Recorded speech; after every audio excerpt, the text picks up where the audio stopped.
I'll tell you, it's so interesting. We're getting into this whole esoteric level that we're talking about with the music, but I think it's important for them to hear, you know, uh, because while this level, is obviously achieved, and you're right, and you say it so perfectly. It's an effortless, state in the zone when you're doing it and when you can be there. But there is the road to that, and that's where most Right. of the guys are. It's and I Well, often and they'll get it in bits and pieces.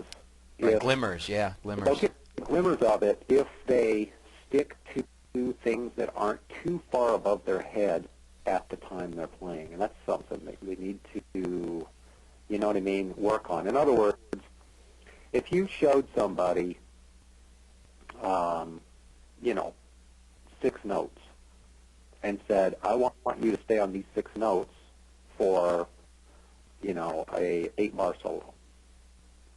They would have to work really hard and actually have to listen melodically to what it is that they're doing to make it sound interesting. But once they figure out how to do that, they're actually starting to play from that point.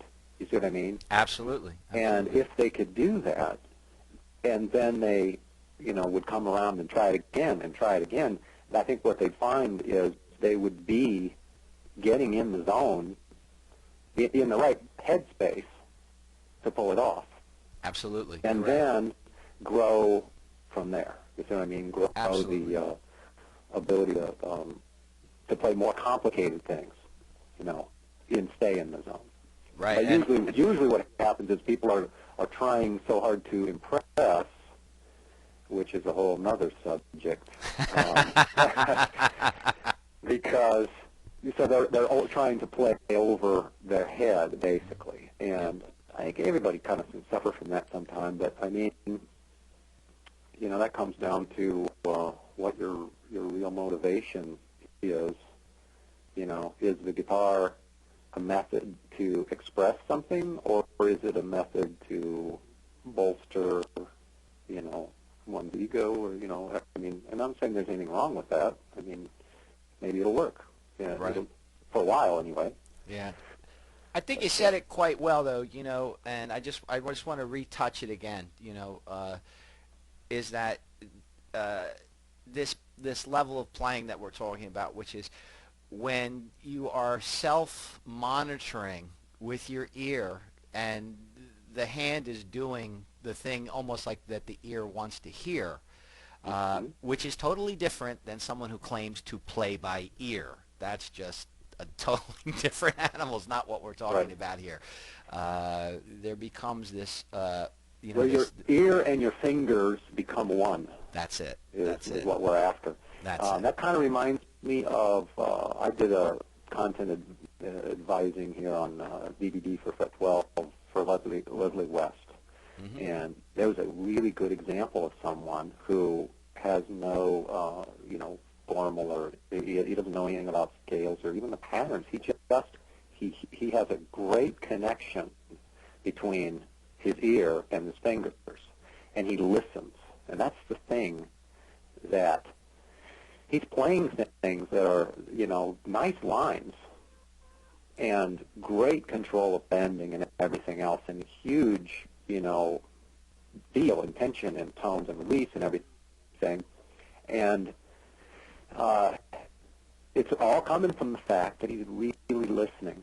And most guitar players that strive to play faster are going and are in that stage of their development, are trying to play and not listening. And they think that because they put the finger, it actually is this, and somebody, if they're listening and they hear this, oh, that's me, Yeah. it's a good thing to know. Yeah. If you think that because you put your finger at the right place, you played the note, then you're not listening. That's right. Because it doesn't matter what your finger looked like or whatever. Just listen to the sound of it. Did it sound right? Because the guitar is a very expressive instrument, and it'll pick up all the nuance of how you hit that note. And that's like when I'm recording, I'll go through and try 10 takes at something just to get the right tone of attack on the note that I want, so it jumps the way I want it to jump. You know, Absolutely. it's you know, if I just ran through the notes again, you know, it'd seem relatively lifeless. You know, and I'm not interested in that because I'm interested in the sound and the vibe that it creates. And the notes are only a means to an end to create that impact. And exactly right. And going back to, you know, Randy Rhoads once again, you know, a lot of guys came after his wake, you know, that played a lot faster and so on and so forth, but you They know, didn't have the power. that's it, and the magic of and the variated expressions that give the interest. And it's interesting Right. that you bring up Leslie West, which, if you know, younger guys don't know who this is Mountain's guitarist, Leslie West, who was also one of Randy's biggest influence, and especially in terms of his vibrato, because I think Oh yeah, a great vibrato. I don't know what's heavier, Leslie himself or his vibrato, but you know, one of But the two. he's in better shape these days. Yeah. Yeah, it was an interesting experience. Well, that's cool.